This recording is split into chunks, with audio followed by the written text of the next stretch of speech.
And this summit was extremely important given the backdrop of Russia-Ukraine conflict. And this was even more important for India because India was invited to the meeting despite not being one of the members of G7, and that of course clearly shows the increasing stature of India in global politics. Apart from that, the invitation to India was also crucial given the fact that India has declined all requests and threats from the West to cut off its ties with Russia. So, despite continuing to be a close partner with Russia, India was invited to the summit, which is extremely important. Now, if you look at the GS Paper 2 International Relations syllabus, you will see a line in the syllabus which says bilateral, regional, and global groupings involving India and or affecting India's interests. Now, all the members of GS7, especially United States of America, England, Germany, they are very, very close partners to India. Some of these countries are not just trading partners but important geostrategic partner. And so it is important for us to understand some of the important details about G7, highlights of G7 summit, and why the G7 and its effectiveness has been called into question in past 10 to 20 years. Let us now begin the discussion. So starting with basics, which are always very, very important. What is G7? It's a group of advanced economies and liberal democracies. Advanced economies means the economies which, well, not right now, but 50 years ago, 40 years ago, they were the most prominent economies and contributors to the GDP growth to the level that even now they are contributing 50% of the global net wealth and 40% of the global GDP.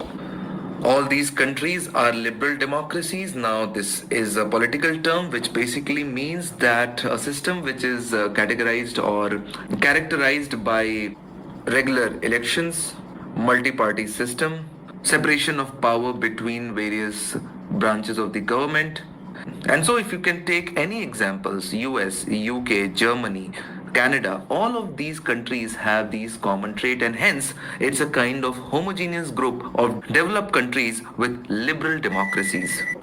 And so pluralism and representative form of government are one of the two important features of liberal democracies. But apart from that, you have rule of law, open society, market economy, private property, right to private property. All these form a part of liberal democracies. But nonetheless, the important takeaway is the member countries. Now, this is a very, very easy thing. It has been tested in prelims question as well.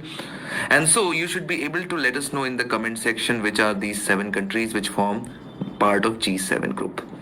So when they met in Germany, what are the 3 important takeaways from the perspective of civil services examination? One is, of course, Partnership for Global Infrastructure and Investment, acronymed as PGII, where the G7 announced the collective mobilization of around $600 billion by 2027 to deliver game-changing and transparent infrastructure to developing and middle-income countries. Now you can see that this looks like a counter to China's Belt and Road Initiative. But they want to distinguish it from Belt and Road Initiative by using 2 keywords, game changing, because they believe that the investments made by China have not been game changing. If you look at the case of Sri Lanka, look at the case of Pakistan, Gwadar or Hambantota in Sri Lanka, these infrastructures which China has created in these countries have not led to the game changing results for the local population or the countries. At the same time, the kind of lending which has been processed, the kind of debt which has been given by China to these countries have not been transparent. The terms and conditions of the loans, the interest rates were not known to the people, and hence these countries got engulfed, entrapped in debt or perpetual debt situation with respect to China, and that is why they are now proposing this game-changing and transparent infrastructure creation. At the same time, an important was LIFE or Lifestyle for Environment. It is important because it was a global initiative which has been proposed by India and has been agreed by G7 members. Now the idea promotes an environmentally conscious lifestyle. So it's environmentally conscious lifestyle, which means whatever you are doing in your daily routine should not be impacting environment. And so Prime Minister Narendra Modi used a key term that it is a lifestyle which is mindful and deliberative. It is set of actions which are deliberative and mindful as opposed to the current mindless and destructive. So whenever you are turning on your AC, that should be mindful decision and deliberate decision rather than continuous running it for 24/7, irrespective of the fact whether you are using it or not, because ultimately it is going to lead to a lot of carbon emissions into the environment. But this itself is an important topic which calls for another discussion.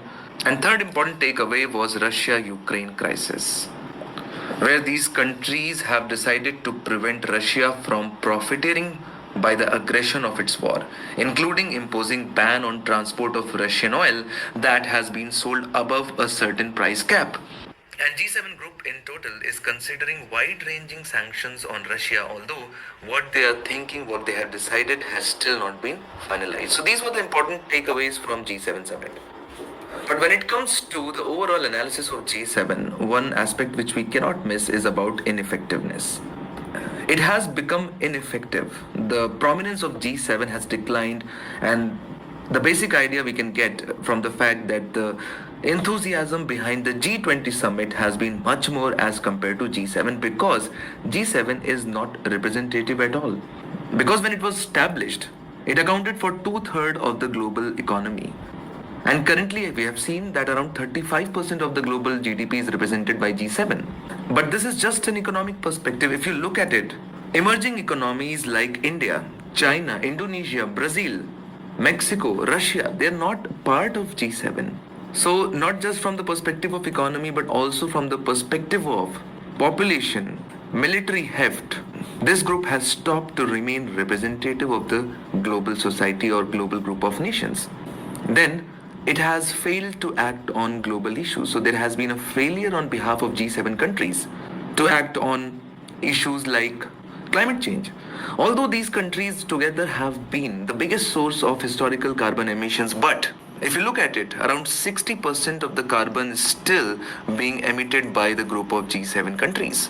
These countries have pledged to bring down the emissions, yet there is no visible progress of the same, and they currently account for twice the CO2 emissions of African and Asian continents. Then when it comes to terrorism, these societies are facing increasing threats from radicalization.